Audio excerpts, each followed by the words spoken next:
चौधराइन की चतुराई में हमें याद रखना है। क्या है चौधराइन की चतुराई? चौधराइन की चतुराई अलग अलग रूपों में बताई जाती है। मतलब इसके अंदर कई प्रकार की जो है चौधराइन की चतुराई को कई सारे खंडों में विभाजित किया कर रखा है। उदाहरण के लिए स्वर्ग लोक से संबंधित कथाएं हैं, लेकिन बेसिकली अगर देता जी की मैं इस पुस्तक की बात करूं तो इसके अंदर बता रखा है कि एक कोई गांव था और उस गांव में एक पैसों वाले आदमी थे, गांव के मुखिया हुआ करते थे, और उस सेठ ने एक 3-4 मंजिला हवेली का निर्माण करवाया। और हवेली में यूं गोल घुमावदार संकड़ी संकड़ी सी बड़ी सुंदर सीढ़ियां लगा रखी थी। जब हवेली का निर्माण सेठ जी के कंप्लीट हो गया तो गृह प्रवेश का प्रोग्राम रखा गया। उस प्रोग्राम में गांव वाले सारे लोगों को और आसपास के लोगों को बुलाया गया खाने वाने के लिए। उस गांव का जो मुखिया था, जो चौधरी था, वो उस प्रोग्राम के अंदर जाता है और प्रोग्राम में गया तो उसने हवेली में घूमा फिरा, हवेली को विजिट किया, हवेली को देखा, और यूं देखते देखते 3री मंजिल तक पहुंच गया चौधरी। और चौधरी ने 3री मंजिल तक पहुंचने के बाद जो हवेली का निर्माण करने वाले सेठ जी या कोई प्रसिद्ध व्यक्ति रहे थे उस गांव के, उनसे कहा, यार सेठ जी बाकी सब कुछ ठीक है, हवेली बहुत जबरदस्त बनाई है, खर्चे खाते में कोई कमी नहीं रखी है, करोड़ों रुपए आपने खर्च किए, लेकिन एक चीज की कमी रख दी। सेठ जी अचानक चौंके। उन्होंने कहा, इतना पैसा खर्च करने के बाद भी किस चीज की कमी रह गई थी? चौधरी की तरफ देखा और कहा कि बता किस चीज की कमी रह गई? तो चौधरी ने कहा कि ये जो सीढ़ियां है ना, ये बहुत संकड़ी है। सेठ जी ने कहा कि सीढ़ियों से संकड़ी चौड़ी से क्या फर्क पड़ता है? चौधरी ने फिर कहा कि सेठ जी बताओ, आप ये जो 3-4 मंजिला है, इसमें कौन सी मंजिल पर आप रहोगे? आपका कमरा कहाँ है? तो सेठ जी ने कहा, मेरा 3री मंजिल के ऊपर कमरा है।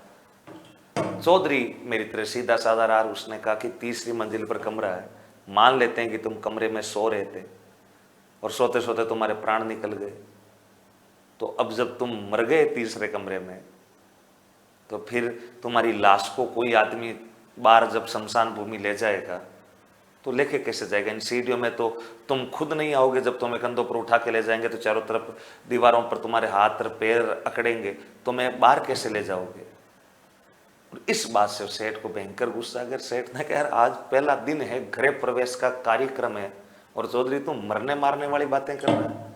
अभी तो बनी है हवेली, अभी तो इसका मैंने सुख भी नहीं भोगा, अभी तो पूरा फर्नीचर सेट नहीं हुआ, और तू मरने वाले टारगेट तक पहुंच गया। तू कह रहा है कि जब ये मरेगा तू तो तेरे को सीढ़ियों में से नीचे नहीं उतार पाएंगे, इतनी संकरी सीढ़ियां हैं। बहुत गलत बात कर रहा है और इस कार्य का तुझे दंड दिया जाएगा। और सेठ जी ने अपने वहां जो कर्मचारी छोटे मोटे कुछ सैनिक लगा रखे थे, उन सैनिकों का कि चौधरी को अंदर कमरे में बंद कर दो, तहखाने में बंद करके अंदर डाल दो। आज नहीं शुभ मुहूर्त पर चौधरी ने ऐसी बात की है, चौधरी को 3 दिन तक इसी तहखाने के अंदर कैद करके रखा जाएगा। और वहाँ सेठ जी के खूब सारे सिक्योरिटी गार्ड्स वगैरह रहे होंगे, सैनिक वगैरह रहे होंगे, गाँव के मुखिया थे, वो अलग अलग नामों से तुम जान सकते हो, उसमें मैं सेठ जी नाम से संबोधित कर रहा हूं। तो उनको बंद कमरे में कैद कर दिया गया। और जब 2-3 घंटे तक सेठ जी बाहर नहीं निकले तो वहां जो लोग और भी लोग प्रोग्राम में आए हुए थे, उन लोगों ने सेठ चौधरी के घर वालों तक सूचना पहुंचाई कि भाई तुम्हारे पिता को वहां पर सेठ जी ने बंद कर दिया है, ऐसी ऐसी कोई बातचीत हो गई थी। चौधरी का बड़ा बेटा वो वहां सेठ जी के पास जाता है और सेठ जी को जाके कहा कि भाई पापा को कैद क्यों कर दिया?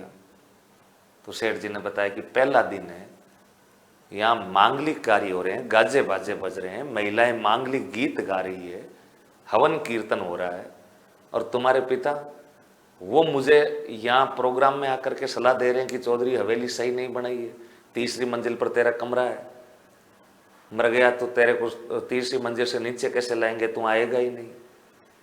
छोटा वो चौधरी का जो बेटा था वो मुस्कुराया और कहा कि सेठ जी पापा भोले हैं, वो बिना फालतू की बातों में पंचायती कर लेते हैं, आप उनको छोड़ दीजिए, क्या करना उनको, आपको कैसे लाएंगे, वो तुम्हारे घर वालों की प्रॉब्लम है। तुम्हें वो तो काट काट करके बोटी बोटी करके लाए, पिता को क्या करना, आप छोड़ दीजिए, उनसे गलती हो गई। और जब ये बात उस चौधरी के बेटे ने कही कि पापा को क्या करना, क्यों कहें वो ऐसी बातें, हमें क्या करना, नहीं आ पाओगे, नहीं से तो घर वाले तुम्हारी बोटी बोटी करके लाएंगे, वो तुम्हारे घर वालों की प्रॉब्लम है, हमारी प्रॉब्लम थोड़ी है, बस वो तो पंचायती कर लेते हैं, बस तुम इन्हें छोड़ दीजिए। और जब सेठ ने ये बात सुनी तो वो और ज्यादा क्रोधित हो जाता, और उसने कहा ये गजब आदमी है, चौधरी कम से कम ये तो नहीं कह रहा था, ये तो कह रहा कि बोटी बोटी करके लाएंगे तो भी ले आएंगे, क्या करना। और इस बात से वो गुस्से में आता है, उस चौधरी के बेटे को भी तहखाने में बंद कर देता है, जो भी वहां पर व्यवस्थाएं थी उसमें कैद कर देता है। थोड़ी देर में ये बात वापस घर वालों तक पहुंची, बोला कि पिता पुत्र दोनों को बंद कर दिया है। तो उस चौधरी का दूसरा बेटा था, और वो चौधरी का दूसरा बेटा जाता है सेठ जी को जाके कहता है कि क्या बात हो गई। सेठ जी ने कहा क्या आदमी है ये, वो तेरे पिता तो कह रहे हैं पहला दिन ही है, प्रोग्राम का दिन है, गृह प्रवेश भी नहीं हुआ, और कह रहा है कि सेठ तू मर गया तो ऊपर से नीचे उतार ही नहीं पाएंगे। और तेरा जो बड़ा भाई है वो कह रहा है कि बोटी बोटी करके उतार देंगे। वो जो दूसरा नंबर का बेटा था उसने कहा कि सेठ जी दोनों सीधे हैं, भोले भाले लोग हैं, क्या करना उनको, घर वाले तुम्हारे जाने, तुम्हारे घर वाले जाने, उतरोक नहीं उतरोक, उनकी टेंशन थोड़ी है मेरे भाई और पापा की, बस वो तो बिना फालतू पंचायती कर लेते हैं, आप उनकी बातों को सीरियस मत लो। मर गए तो घर वाले कहीं से उतारे, पीछे से लटका के उतारे, किसी खिड़की में से रस्सी बांध करके उतार देंगे, उनको क्या करना, कैसे भी उतारे, वो तुम्हारी प्रॉब्लम है। और जब ये बात सुनी तो वो सेठ और गुस्से में आ गया, उसने कहा गजब आदमी है सारे के सारे। चौधरी कह रहा है कि तुम मरेगा तो सीढ़ियों में आएगा नहीं, बड़ा बेटा कह रहा है कि बोटी बोटी काट करके उतार देंगे, और ये कह रहा है कि बांध करके रस्सी मेरे पीछे किसी खिड़की को खोल के ऊपर से रस्सी से उसको लटका देंगे, इसको भी बंद करो रे अंदर। जो भी आ रहा है गृह प्रवेश के दिन सारे के सारे मरने मरने वाली बातें कर रहा है, और उसको भी बंद कर दिया। जब ये बात घर पर पहुंची तो छोटे चौधरी का और जो तीसरा बेटा था वो आया, और तीसरा बेटा आकर के सेठ जी को कहा, सेठ जी ने भी फिर वही बात कही, छोटे बेटे ने फिर वही बात रिपीट करते हुए कहा कि सेठ जी वो बोले बाले हैं, सारे के सारा जो तीसरा बेटा आया है वो आके कह रहे हैं कि वो मेरे पापा और दोनों भाई तो बोले हैं, क्या करना उनको बिना फालतू की पंचायती में, तुम मरो तो तुम्हारा अंतिम संस्कार घर में कर देंगे, हमें क्या मतलब है, तुम्हारे घर वालों की प्रॉब्लम है, तुम जानो तुम्हारा काम जाने, घर में जला देंगे बाहर नहीं निकलेंगे तो उनको क्या मतलब है, बोटी बोटी करेंगे कि नहीं करेंगे। और जब घर में जलाने की बात हुई तो इस बार सेठ का गुस्सा सातवें आसमान पर, और सेठ ने कहा सारे के सारे ही गजब आदमी है, पिता कह रहा है कि तेरी लाश उतर नहीं पाएगी, वो कह रहा है कि बोटी बोटी करके निकाल देंगे, एक जना कह रहा है खिड़की से रस्सी से बांध के निकाल देंगे, और ये कह रहा है घर में जला देंगे, इसको भी बंद करो रे। उस तीसरे बेटे को भी बंद कर दिया। चौधरी का अंतिम और चौथा बेटा, उसको जब इस बात का पता लगा तो वो चौथा बेटा घर पे आया, और घर पे आके बोला कि सेठ जी आपने मेरे भाइयों और पिता को बंदी क्यों बना लिया है। सेठ जी ने कहा यार क्या बताऊं, तुम्हारे भाई पिता एक से बढ़कर एक है सारे ही सारे, आज मेरे इतने मांगलिक कार्यक्रम में वो आकर के तुम्हारे पिता तो कह रहे कि तुम मरेगा तो नीचे कैसे लाएंगे, तुम्हारा बड़ा भाई कह रहा है कि बोटी बोटी करके ला देंगे, उससे छोटे वाला कह रहा है कि हाथ पैर बांध के खिड़की से बाहर लटका देंगे, और ये तेरा जो तीसरे नंबर का भाई है ये तो और भी बड़ी विचित्र बातें कर रहा है, ये कह रहा है कि आपके इसी हवेली के अंदर ही जला देंगे, क्या करना है। चौथा बेटा ने कहा कि सेठ जी ये सब सीधे साधे लोग हैं, इनको किसी को कुछ नहीं पता, हर बात में इनको पंचायती करनी होती है, हर बात में ये पंचायती कर लेते हैं, क्या करना, आपके घर की प्रॉब्लम है, आप मरो जियो, मरने के बाद घर में सड़ जाओगे, बाहर नहीं निकलोगे तो क्या फर्क पड़ जाएगा, क्या लेना इनको। और जब घर में सड़ने की बात कही तो सेठ और गुस्से में आ जाता। सेठ ने कहा यार ये सारे कैसे आदमी हैं, मरने मारने के अलावा बात ही नहीं कर रही, इसको भी बंद करो रे। उस चौधरी और उसके चारों बेटों को बंद कर दिया जाता है। और जब ये बात चौधराइन को पता लगती है तो चौधराइन अपने माथे पर एक चारे की गठरी लाद करके और सेठ जी के घर आती और सेठ जी को आकर कहती कि सेठ जी 5 बैल आपके यहाँ तहखाने में कैद है, उनके लिए चारा लेकर आई हूं, उन्हें चारा डाल देना। सेठ जी अचानक चौंके और बोला कि चौधरी ने ऐसी कैसी बात कर रही हो तुम, इंसानों के लिए पशुओं का शब्द यूज ले रही हो, ये ठीक नहीं है। चौधरी ने कहा कि क्या बोलूं फिर, पांचों के पांचों तुम्हारे उद्घाटन प्रोग्राम में मरने मारने, लाश सड़ने, बोटी बोटी करने, लटकाने की बातें करी क्यों रहे? कहां है बुद्धि उनमें? क्यों बिना फालतू की पंचायती कर रहे थे? इसलिए ये चारा लाई हूं, आप उन्हें डाल देना, और नहीं तो फिर उन्हें आजाद कर दो। सेठ जी को लगा कितनी बुद्धिमान महिला है, कितनी बुद्धिमान है चौधराइन, जो उन सब की बुद्धि से नाराज है। उन पांचों ने मेरे लिए जो मरने वाले शब्द के, उनसे ये चौधराइन नाराज है और ये कह रही कि क्यों करे अनावश्यक पंचायती। चौधराइन ने यह भी कहा कि आप तो अमर होोगे, मरने मारने वाली बात ही कहां है, ये हवेली आपके लिए भाग्यशाली है, और सेठ जी आप तो अमर होोगे।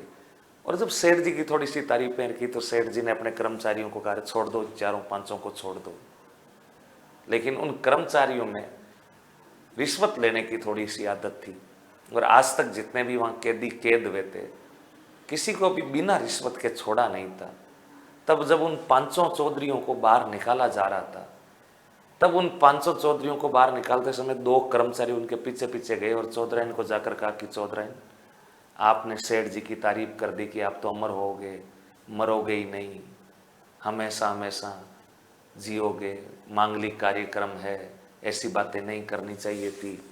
आपकी बातों को सुनकर सेठ जी बड़े प्रसन्न हुए और इन पांचों को छोड़ने की अनुमति दे दी। लेकिन हम यहाँ के कर्मचारी हैं, हमारा एक नियम है, हम किसी को ऐसे नहीं छोड़ते, कुछ ना कुछ हमें देना ही होता है। और हम शाम को घर आएंगे 2 कर्मचारी, और हमें 40 किलो यानी 1 मण दही चाहिए और साथ में कुछ घी चाहिए, तो हम छोड़ देंगे, अन्यथा कोई ना कोई दूसरा मुकदमा करके अंदर डाल देंगे। बताओ यस और नो। जब उन कर्मचारियों ने चौधराइन को ये बातें कही कि हमें 1 मण दही और कुछ घी चाहिए, तब हम इनको छोड़ेंगे, चौधराइन मुस्कुराई और कहा कि कोई बात नहीं, दही घी की क्या कमियां हैं, नदियां बहती है, ले जाना दही और घी। मैं यूं समझूंगी कि मेरे बर्तनों में दही घी कहीं बाहर रह गया होगा और जानवर खा गए होंगे, इतना दही का क्या है, ले जाना। मैं यही समझूंगी कि जानवरों को दे दिया है, जानवर खा गए होंगे। और चौधराइन वहां से कह करके निकल जाती है। अब वो जो कर्मचारी है वो मन ही मन संदेह कर रहे हैं कि आखिरकार जाएं कि नहीं जाएं, क्योंकि चौधराइन ने शब्द ही ऐसे प्रयोग किए हैं कि मैं ये समझूंगी कि जानवर खा गए, जानवरों को खिला दिया मैंने, अब अगर हम दही घी लाने जाएंगे इसका मतलब हमारी तुलना तो जानवरों से हो रही है। और उन कर्मचारियों ने बिना रिश्वत लिए उन पांचों को छोड़ दिया और बाद में दही और घी लाने भी नहीं गए, यानी चौधराइन ने उन पांचों को अपनी बुद्धिमत्ता से छुड़ा भी लिया और कर्मचारियों को दी जाने वाली रिश्वत जिसमें दही और घी देना था उसको भी बचा लिया, क्योंकि चौधराइन कह कर आई थी कि मैं समझूंगी कि जानवर खा गए, मैं ये समझूंगी कि मैंने जानवरों को दे दिया। और उन जानवर शब्द को सुन करके वो कर्मचारी वापस दही और घी लेने भी नहीं आए, दही घी को भी बचा लिया और अपने परिवार के 500 सदस्यों को भी बचा लिया। चौधराइन की चतुराई इस छोटी सी घटना के ऊपर देथा जी ने एक पूरी किताब लिखी है जिसमें चौधराइन की बताओ क्या बोला जाता है, चतुराई बोला जाता है। ये है भाई आपकी चौधराइन की चतुराई। बस इसमें इतना ही याद रखना चौधराइन की चतुराई के अंदर।